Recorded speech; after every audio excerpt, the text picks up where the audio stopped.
Delroy's daughter-in-law, and I'm introducing Jared Sittler, the baby of the family. Jared wrote the most beautiful eulogy for Del, and he read it last night at the prayers. And for those of you who weren't at the prayers, we just thought it would be such a shame for you to miss these beautiful words that Jared wrote and wants to share about his dad. So here's Jared.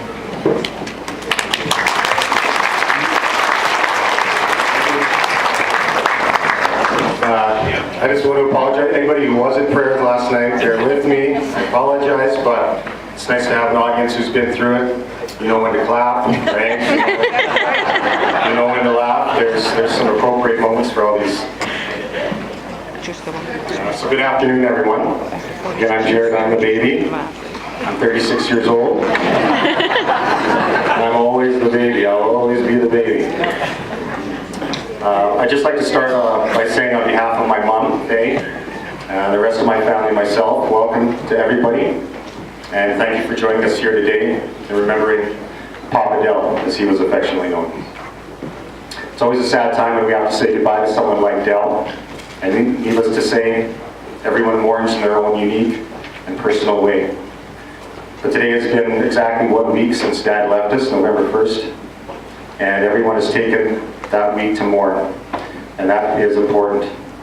But I hope and trust that as we gather here today, that all of you can in your own way join us as family in celebrating his life and remembering the life that he lived, because it was by all measures a very good life. And I also need to take a moment to express just what an honor it is for me to be standing here today in front of Dad's family and friends to present his eulogy.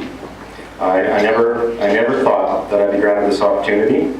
Any one of his sons, Clay, Quentin, or Blake, would have been more than capable of fulfilling this responsibility. But in my mind, I always imagined Blake would be standing here in my place. In many ways, I think we all think of Blake as the unofficial spokesperson for the Sittler family. He's well versed in our family's ways and traditions. He's a scholar, a writer, a religious man, and along with a deep love for the sound of his own voice and a killer word, he seemed to be the obvious candidate for this honor. But Blake did offer some advice on delivering a eulogy. He explained to me that the Greek roots of the word eulogy, eu as in Eucharist, which means good, and logi as in logos, is words, so you get good words. And he said, remember, Jared, good words. It's not a roast, he said. And Mom said, no jokes, please, Jared. So I thought, in order to ease their minds and to please everyone, I decided that the obvious compromise would be to obviously disregard what both of them said and told me and say whatever the heck I want. So that's what I'm going to do. It's the only fair solution. I've done that all my life, though, Mom, haven't I? Just do what I want. But fittingly, Dad left this life as peacefully as he lived it. Some people advise in life that you should walk softly and carry a big stick. Well, Dad did walk softly, but he preferred to carry a fishing rod. An even-tempered man, I do not remember him ever raising his hand to anyone, or even raising his voice. But I do not recall a moment where I felt threatened by him, and his presence was always a calming and comfortable one. So his sons never needed to look far for a role model. Dad never told us what was right. He never told us how to behave, and he never told us how to raise a family. Instead, he showed us what was right, and he showed us how to behave, and he showed us how to raise a family. Growing up, he truly wanted for nothing because his family came first. And Dad loved his family. His wife, Faye, of 46 years. Anyone remember? Yeah. They didn't clap last night, I have to remind them. 46 years. And he loved his 12 grandchildren, Adam, Josh, Regan, and Jay, Gabriel, Elizabeth, Reuben, Peyton, Justice, Oscar, Kenya, and Melena. And he loved his 4 boys, Quentin, Clayton, Blake, myself, Jared, and his 4 girls, who are Melanie, Wanda, Brooke, and my wife, Teresa. And I purposely call them his 4 girls because I believe He thought of them as his daughters, not his daughters-in-law. Just as the four of us boys think of each other's wives, Mel, Wanda, Brooke, and Teresa, as their sisters. And if you read Dad's obituary there as well, you'll notice that it mentions his sons who married 4 good girls. And that was a very specific request from Dad, and he wanted to make sure that that was in there. But as I said, Del loved his family, and they loved him right back. He worked hard his whole life to provide the necessary and not so necessary things for his family. His needs were simple and few, but they always came second. His family wanted for nothing. Some of us might have even called us spoiled. And in the last 5 weeks of his life, when Dad was in his greatest time of need, we were more than honored and willing to be given the opportunity to spoil him right back. Late one September evening, Mom was busy making a series of tearful phone calls to all of us, instructing us to come to University Hospital ASAP. And the news was not good. Her dad had been diagnosed with Burkitt's lymphoma, which, although very aggressive, can be treated successfully with aggressive chemotherapy and radiation. But unfortunately, Dad's heart was not healthy enough to receive the treatment. It wasn't healthy enough, but that was actually the bad news. So I can imagine the doctor giving Dad the news. He'd say, "Mr. Sittler, the good news is that you have a highly aggressive form of cancer." And then I can imagine Dad saying, "Geez, Doc, I don't think you grasped this good news. Bad news thing very well." So, well, what's the bad news? You know what? If that's the good news, never mind. But it didn't quite go that way. Instead, Mom and Mel and the doctor broke the news to Dad that he was too weak to receive his treatment that he had been expecting. There'd be no radiation and no chemotherapy. And after they broke the news to him, Mom, us 4 boys, his 4 girls, and his grandson Adam filed into the room and slowly surrounded his bed. And he knew, and we knew, what the final outcome would be. With tears in his eyes, he said, "I'm not afraid. I've had a good life. I've got all of you, and I have no regrets." And at the end, he said, "I just need someone to tuck me in at night." And almost immediately, without hesitation, we all knew not what needed to be done for Dad, but what we wanted to do for Dad. And that was to have someone by his side around the clock in case he needed anything. His whole life he spoiled us. We never wanted. And now he was giving us the gift of letting us return the favor. And in his final month, he was spoiled. And he never wanted. And I also want to mention how proud I am of my family as well. How everyone pulled together to make Dad's final days ones that were full of comfort, love, and peace. Stressful times like those can often pull a family apart. And granted, those days and weeks that he was in the hospital could be a real roller coaster. Dad would have good days and bad days. And he would receive good news one day and equally as bad news the next. But to get through those days, you'd sometimes have to appreciate just how much it really was like a roller coaster and treat it like one. You enter into it a little scared. You strap yourself in tight. You surround yourself with good friends and family. You throw your bloody arms in the air and you scream at the top of your lungs until you arrive at the end. And although in that moment you're a little scared, when you look back at the experience, you can honestly say that was a pretty good time. And despite the circumstances, all the time that we spent with Dad in the hospital were indeed special moments. And they're moments that we would not otherwise have been able to share with Dad. And they were special. One moment in particular that I recall, it was on Halloween evening. And it was his last few hours of Dad's life. And although Dad's body was failing him, he never really complained of any significant pain, although I'm sure he was in some. And his mind was as sharp as ever till the very end. If you arrived in the room and Dad was awake, he'd make sure to thank you for coming. And if he was awake when you left, he'd do the exact same. But on this particular evening that we visited, he was conscious but very tired. Clayton was there that evening. And he didn't have enough energy to speak. So I put a small stool by his bed so that my daughter Milena could see her papa.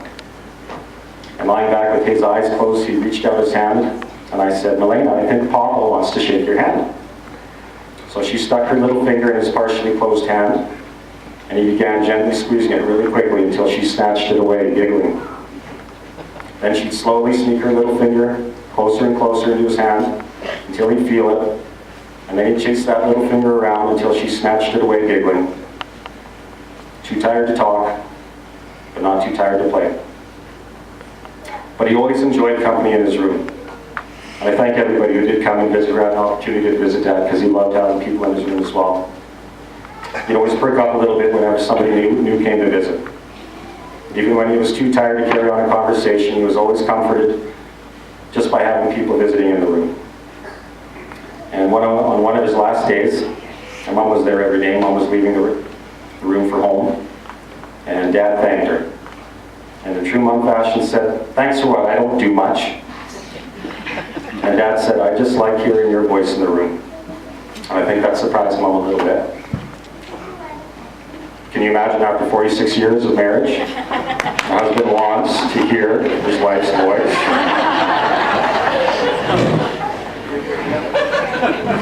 Yeah, imagine that for a moment, 46 years. I miss your voice. That's not surprising at all, actually. I know Mom was Dad's biggest comfort of all while he was in the hospital. I think of Mom as Dad's little nightlight, and she shed enough light on him to keep him from being afraid. And although his friends and family maintained an almost constant vigil by his side, he did have his quiet moments alone, during which no doubt he took the time and reflected on his life. And one day he shared a harrowing story with Wade, and it involved his brother Ed. I saw, where did it go? He's right here. There he is. Still standing up. That's right, I'm still standing. I'm glad he. And involved his brother Ed. Now when Blake told me the story, I felt it would be wise to give good old Uncle Eddie a call and confirm it, which he did. And as Dad tells it, he and Ed were digging a well as teenagers with their dad Charlie, my grandpa Charlie.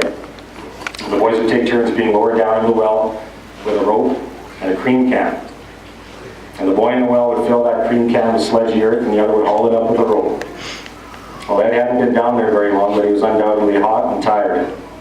And Dad had suddenly been overwhelmed with a sense of dread and ordered Ed to come up. And Ed said, "But it's my turn, I just got down here." But somehow he convinced Ed to get out of the well.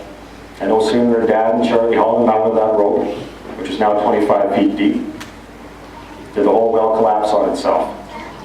And it would have buried and surely killed Ed instantly. And Dad's eyes welled up with tears recalling this story to Blake. I almost lost him that day. I almost lost him. And although Dad, during his private times in hospital, was undoubtedly a little scared at times of dying himself, he was also very accepting and maintained a good sense of humor about his condition. One day my wife Teresa went in to stay with Dad for an evening, and he asked her if she had brought the newspaper with him. I always brought the newspaper with me, and he asked her if she brought the newspaper. And she hadn't, so she asked him what it was in particular he'd like to know. And he said, "Oh, I just like to have someone check the obituaries for me to make sure my name isn't in there."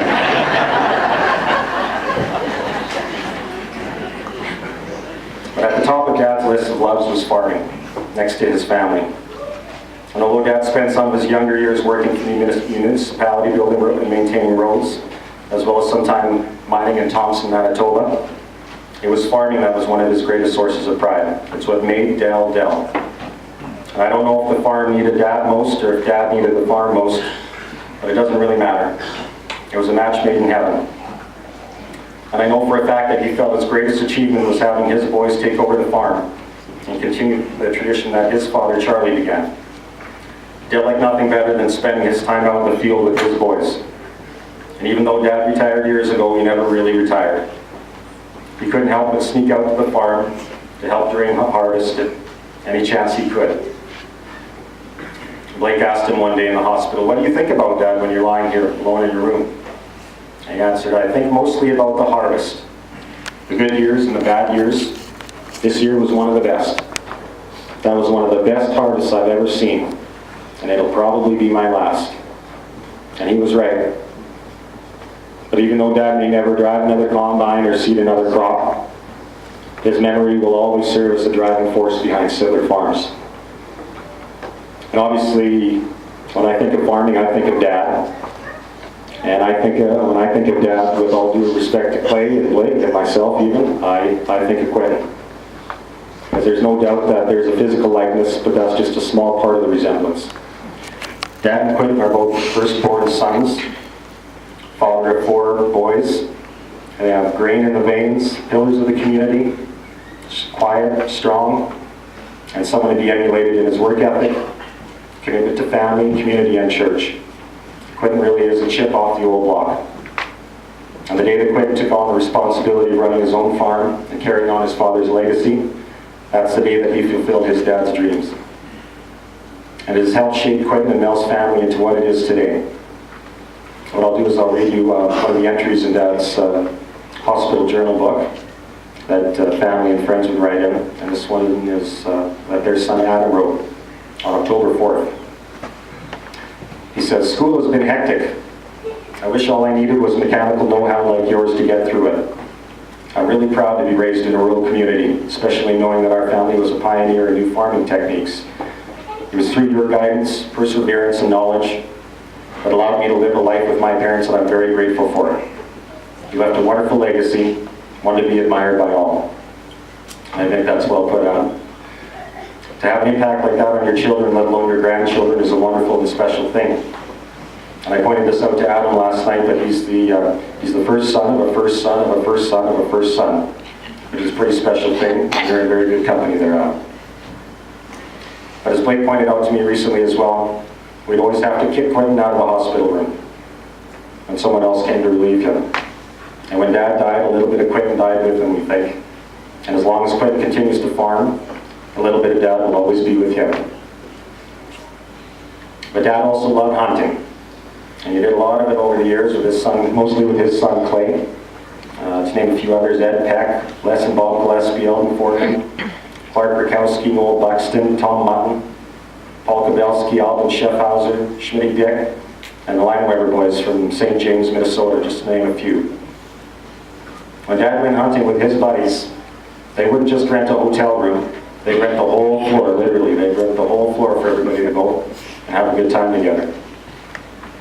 So I phoned Clay one night recently, hoping that he'd have a story or two about their hunting exploits. And Clay said, "Oh sure, yeah, there was this one time that we, oh wait, no, that's not a good one to tell." "Oh, okay, well, but this one year, Dad and this other guy, oh wait, you should really check with so-and-so and see if you could tell that one." I said, "You know what, just say it was good times. Just say it was really good times. Just say that." So long story short, hunters come back alive, animals come back dead. What happens in the bush stays in the bush. Just like Vegas. Dad liked Vegas as well, but that's another story. But Clay said they just always had a really good time, and that Clay learned everything he knows about hunting from Dad, hunting and fishing. He said, "It kept me out of trouble." At one point, I couldn't help myself. I said, "So I'm just going to get this straight, Clay. Every year or two, you and Dad would load up a truck with guns, ammo, and liquor, and you'd be gone for 4 days, and you return with a book full of stories that you can't tell." And he replied, "Yeah, pretty much. Like I said, it kept me out of trouble." But speaking of trouble, Dad also loved to fly. He was a member of the Flying Farmers of North America, and he even had a long strip of uncultivated land just southeast of the house that we called the runway, from where he could take off and land his plane. When he was first learning how to fly at night, he'd park his truck at the end of the runway, turn on his hazard lights so he'd know where the heck to land when the time came. And I say speaking of trouble because as responsible as Dad was during his time on the ground, in the air he became a little bit of a different man. And my wife was in the hospital room one night. Art Say was there, and he was recounting at a time when Dad had just got his pilot license, and his young men, they got together and decided quite prudently that a race was in order: Dad's plane and Art's car.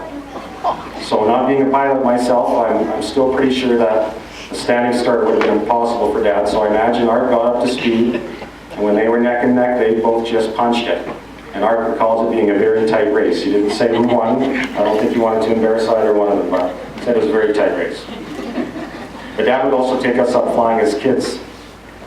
My favorite would be when Dad would take us up into a steep climb, almost straight up, and then he'd cut the engine. This is with his children in the plane, by the way. Well, you can imagine where the plane goes from there. You know, pretty much straight down. And after a few seconds of free fall, he'd start that engine back up. The prop would violently come back to life. And we would re-swallow whatever it was we had for lunch earlier. And we would beg him to do it again. Do it again. But his stunts didn't always go quite as planned. And Quinn recounted a story to me, and I just was lucky enough to hear Uncle Ed telling it the other day at the family viewing of Dad in the church. But Dad was out cultivating one day, and what Dad would like to do when Ed was cultivating and he was flying, he would go down and buzz Ed with the plane, probably a couple hundred feet away from Ed, maybe closer, let's say 20 feet. That sounds better. But he did that and caught Ed's attention, and after that he climbed up into the sky. He said, Dad said he'd go about a mile up. And what he liked to do nothing better than nothing else is he would coast. He'd get a mile up and he'd coast, and he'd turn that prop off. Well, before Dad went up, started the plane, it had a dead battery, so he had to charge this battery. So he took it out and put it on the charger, and back then, those planes that Dad flew, you could just start it by flicking that prop, flick it hard enough, and it'll start that engine up. So that's what he did. And he got up in the air and buzzed Dad and flew up into the sky, and he leveled off, and he no sooner shut that darn plane off than he realized that his battery was about 5 miles back on the ground. And he had no way of starting that plane up again. So, being a quick thinker, and a man who wasn't done living yet, he did what he had to do. It's a pretty simple technique to get that plane started back up in the air. And all you gotta do is point that nose straight at the ground from a mile up, get it up to about 140 miles an hour, and just hope to God that that wind starts that prop back up again, gets that engine going. And it did. Now obviously we know how it ended. It did. Otherwise we all been gathered here 30 years earlier, telling a much different story. And you'd all been able to see my full head of beautiful curly hair, which I miss. Not as much as I miss Dad,